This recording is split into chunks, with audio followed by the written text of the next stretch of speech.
ہم لوگوں کو عورتوں کی باتوں کو ڈسکس کرنا ٹیبو لگتا ہے. ٹیبو تب لگتا ہے جب وہ کام کی باتیں ہوں. تب نہیں لگتا جب ہم لوگ بیٹھ کے عورتوں کو آبجیکٹیفائی کر رہے ہوتے ہیں. تب نہیں لگتا جب ہم عورتوں کو آوازیں مار رہے ہوتے ہیں. تب نہیں لگتا کہ جب ہمیں عورتوں کے بارے میں لٹرلی کچھ نہیں پتہ ہوتا ہے اور ہم جا کے ان کو پکڑ لیتے ہیں جی ہاتھ سے ہراس کرتے ہیں بغیر ان کی کنسنٹ کے. تب ہمیں کوئی ٹیبو نہیں لگتا. اگر تم لوگوں کو یہ باتیں بتائی جاتی نا تمہارے ابا کی طرف سے تو زیادہ بہتر ہوتا. پر اس وقت میں بتا رہا ہوں تو سنو میری بات. یہ چند چیزیں میں بتاؤں گا تم لوگوں کو, یہ تم ساری زندگی یاد رکھنا. ابھی تمہاری عمر کیا ہوگی, 15 16 17 18 سال. سب سے پہلی چیز جو تمہیں پتہ ہونی چاہیے وہ ہے پیریڈز. پیریڈز بیسیکلی یہ ہے کہ بھئی تمہارے اندر سے ایک آرگن جو ہے نا وہ ڈیزالو ہو کے نکل رہا ہے خون کی شکل میں. اب تمہیں اگر ڈیٹیل پتہ کرنی ہے تو جا کے یوٹیوب پہ دیکھو کہ پیریڈز کیا ہوتے ہیں. 7 دن مہینے میں عورتوں کو پیریڈز ہوتے ہیں. یہ کوئی شیمفل بات نہیں ہے, اس سے کوئی ٹیبو نہیں ہے اس کو ڈسکس کرنا. تمہیں پتہ ہونا چاہیے تھا, مجھے پتہ ہونا چاہیے تھا. جب میں یہاں آیا تھا مجھے نہیں پتہ تھا. 7 دن عورتوں کو پیریڈز ہوتے ہیں. ان 7 دن سے پہلے والے 7 دن میں ان کو پی ایم ایس ہوتے ہیں. تو یہ جو ٹائم ہوتا ہے یہ ہارمونل چینجز والا ٹائم ہوتا ہے. اس میں ان کا سٹیبل رہنا بہت مشکل ہوتا ہے. تو اس ٹائم میں جو 7 دن میں ان کو پیریڈز ہو رہے ہوتے ہیں ان کو چاہیے ہوتے ہیں پیڈز. وہ پیڈز وہ کسی باہر والے دکاندار سے نہیں منگوا سکتی. وہ باہر کسی نوکر کو نہیں بول سکتی کہ لا کے دو بھائی. ان کی اگر نہیں ہے نا تو ان کا بھائی لا کے دے گا ان کو, ان کے ابا لا کے دیں گے. پر ان کے ابا کو پتہ ہی نہیں ہے بھائی, وہ ان کے ابا اوجھل ہوتے ہیں اس بات سے. اور پھر اگر ابا اوجھل ہیں تو اس کا مطلب ہے کہ بیٹے بھی اوجھل ہیں. بیٹے اوجھل ہیں تو پھر ہسبینڈ کو تو فکر ہی نہیں ہوگی. کیوں؟ کیونکہ ہسبینڈ بیٹا ہی بنے گا نا کبھی نہ کبھی تو, کسی کا نہ کسی کا ہسبینڈ بنے گا. تو پھر اس کو تو ٹینشن ہی نہیں ہوگی کہ اسے تو پتہ ہی نہیں ہے کہ بھائی پیریڈز ہوتے کیا ہیں, پیریڈز میں کرنا کیا ہے. تو پھر اس عورت کو ایجوکیٹ کرنا پڑے گا اس بندے کو. اب پیریڈز کی وجہ سے ہوتا ہے موڈ چینج, موڈ خراب ہوتا ہے. تو اس سے میں دوسرے پوائنٹ پہ اپنے آتا ہوں, ایموشنل اور مینٹل ہیلتھ عورتوں کی. دیکھو اگر ایک عورت 15 دن ایک مہینے کے اسٹیبل ہی نہیں ہے تو پھر اس کی مینٹل ہیلتھ کا کیا حال ہوگا. اسپیشلی ان 15 دن میں جن میں وہ اس چیز سے گزر رہی ہے اس کی مینٹل ہیلتھ تو بالکل خراب ہوگی. تو اگر ہم اتنے ایموشنلی انٹیلیجنٹ نہیں ہیں کہ ہمیں پتہ ہی نہیں ہے کہ ان کے ساتھ کیا ہو رہا ہے تو ہم پھر ان پہ چیخیں گے کیوں.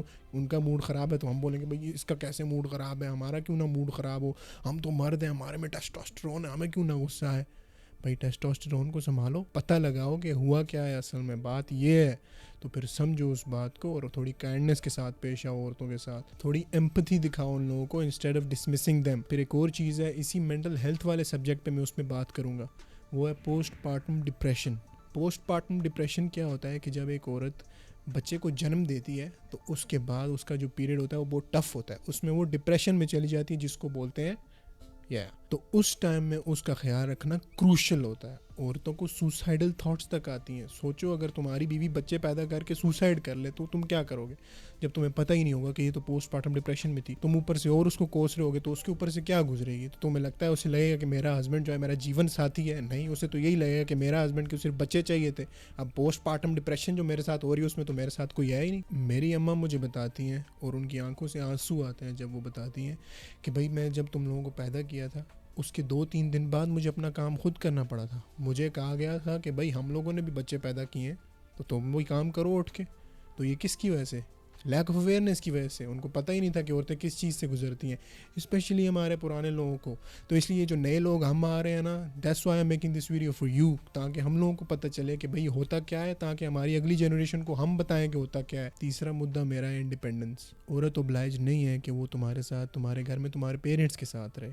اس کا حق ہے ایک علیحدہ گھر جس میں وہ خود اپنا گھر بنائے. تمہارا کام ہے تمہارے پیرنٹس کا خیال رکھنا, نہ کہ تمہاری عورت کا. ہمارے گھر میں کیا ہوتا ہے کہ ہمارے گھر میں ہماری ماؤں کو لایا گیا تھا 50 سال پہلے, 40 سال پہلے یا 20 سال پہلے, اور بس ان کو لا کے خدمت کے لیے چھوڑ دیا گیا تھا کہ بس اب وہ برتن مانجتی رہیں گی جب تک وہ مر نہیں جاتی ہیں, اللہ ان کو لمبی زندگی دے, اور بس وہ خدمتیں کرتی رہیں گی. اگر انہوں نے خدمت میں ایک دن بھی چھوڑ دیا تو ادھر سے سسر صاحب کمپلین کریں گے, اور پھر سسر صاحب ہسبینڈ کو بتائیں گے تو ہسبینڈ ادھر سے ایک اور کمپلین کریں گے. عورتوں کا حق بنتا ہے کہ وہ پڑھیں, ان کا حق بنتا ہے کہ وہ کام کریں, ان کا حق بنتا ہے کہ وہ اپنی خود لائف چوائسز خود لیں, نہ کہ ہم ان کی لائف چوائسز کو ڈکٹیٹ کریں. اپنی بیٹی پر بھی اتنا ہی پیسہ ہمیں لگانا چاہیے جتنا ہم اپنے بیٹے پر لگاتے ہیں. ہمارا پلان ہوتا ہے فیوچر کہ بھائی ہم نے بیٹوں کو پڑھانا ہے, ادھر تک ہمارا آخر تک پلان ہوتا ہے کہ اتنا بیٹے کو پڑھانا ہے. بیٹی کا کیا پلان ہوتا ہے, بھائی اس بیاہ کرا چھوڑ سا, اس کی شادی ہو جائے گی تو بھائی اس کا کیا پلان بنانا ہے. دیکھو تم لوگ ایک بات کو سمجھو کہ تم لوگ کسی کے بھائی ہو. اگر تمہاری بہن پڑھی نہیں ہے, اگر عورت ایک پڑھی نہیں ہے تو اس کا سسرال میں ایڈوانٹیج لیا جائے گا. آج کل صرف پڑھی لکھی سمجھدار عورتیں جو ہے نا سسرال میں اپنا تھوڑا وہ کر لیتی ہیں, نکال لیتی ہیں ہسبینڈ کو سائڈ پہ اور چلی جاتی ہیں, سکون کی زندگی گزارتی ہیں. جو نہیں ہوتی نا ایسی, جن کو برتن مانجنا ہی صرف سکھایا جاتا ہے اور بس کہتے ہیں اور تو تمہاری زندگی نہیں ہے, بس 12ویں پڑھو اور شادی کرا دیں گے, ان کا سسرال میں ایڈوانٹیج لیا جاتا ہے, ان کو ابیوز کیا جاتا ہے لٹرلی. 50 60 سال کی عمر تک ان سے برتن مانجے جاتے ہیں, ان سے میں کیا بولوں, اب عجیب سی بات کروں گا میں, بٹ خیر اپنی بہنوں کا فائدہ نہ اٹھواؤ, ان کو بھی اتنی ہی فیسلٹیز فراہم کرنی چاہیے ہمارے پیرنٹس کو یا پھر ہمیں, جتنی ہمیں خود کو فراہم کی گئی تھی. چوتھی چیز ہے کنسنٹ. کنسنٹ ایک بہت بھاری لفظ ہے جس کا کسی پاکستانی مرد کو مطلب نہیں پتہ ہے لٹرلی. میں ویڈیو دیکھ رہا تھا, ایک بندہ آتا, وہ چھوٹی سی بچی کو چمی کر کے چلا جاتا, دوسرا آتا چمی کر کے چلا جاتا, ایسے پکڑ کے زندگی ساری کے لیے ان کو ٹرامیٹائز کر کے چلے جاتے. اور ان بغیرتوں کو وہ بھی نہیں ہوتی بھائی, سوچتے بھی نہیں ہیں کہ میں نے اگلے کی زندگی پہ کیا افیکٹ ڈال دیا ہے.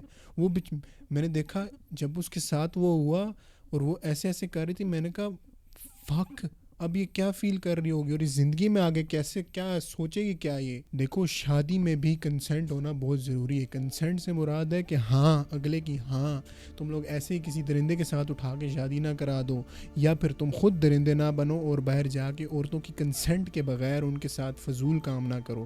نہ ان کو دیکھو, نہ ان کو ہاتھ لگاؤ, نہ ان کو بلاؤ, کیونکہ تمہارا کوئی حق نہیں بنتا. جب تمہاری اپنی بہن ہوتی ہے تو تمہیں یاد آ جاتا ہے پردہ اور سب کچھ, جب کسی اور کی بہن ہوتی ہے تو تم پیچھے سے دیکھ دیکھ کے ایسے ایسے کر رہے ہوتے ہو. تو یہ ہوتے ہیں ڈبل سٹینڈرڈز, یہ ہوتی ہے بے غیرتی. تو بے غیرتی سے بچنا ہے. 5ویں آتی ہے ایکوالٹی. اب میں کوئی بڑا فیمنسٹ نہیں ہوں, صحیح ہے, پر یہ بیسک چیز ہے.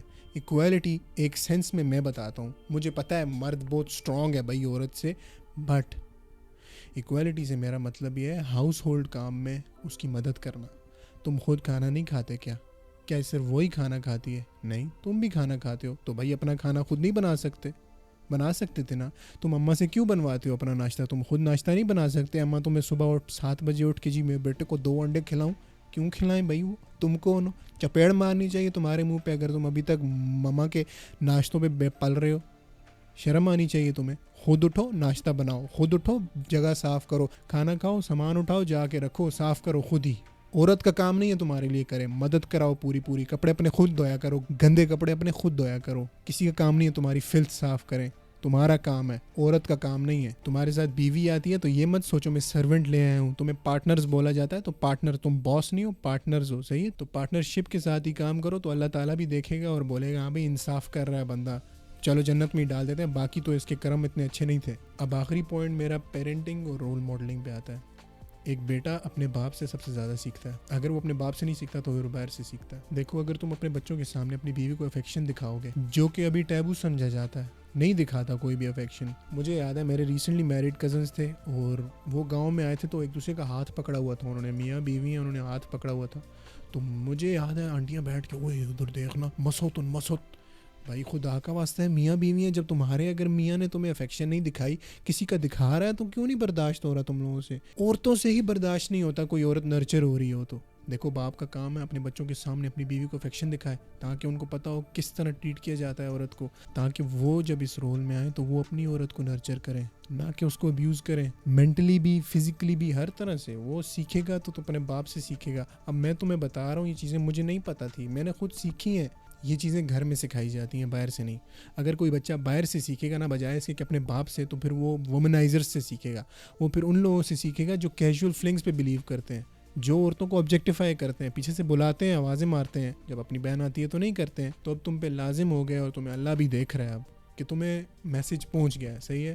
اب اگر تم پھر بھی سیدھی لائن پہ نہیں آتے نا, تو اللہ پوچھے گا تمہیں یہ ساری باتیں لکھ لینی چاہیے, اور تاکہ روز ریوائز کرو کہ ہاں بھائی یہ ہوتا ہے اور یہ کرنا ہے, تاکہ جب تمہاری زندگی میں عورت آئے تو وہ تمہیں دعائیں دے. تم مرو نا اگر اس سے پہلے تو اللہ تمہیں لمبی زندگی دے, پر اگر تم مرو نا تو وہ بولے ہائے میرے جگر کا ٹکڑا مجھ سے کوئی لے گیا, میرا دل مجھ سے کوئی لے گیا, میں اب اس دنیا میں کروں گی کیا, میرا تو بازو, میرا سہارا کوئی لے گیا. ایسے بندے بنو.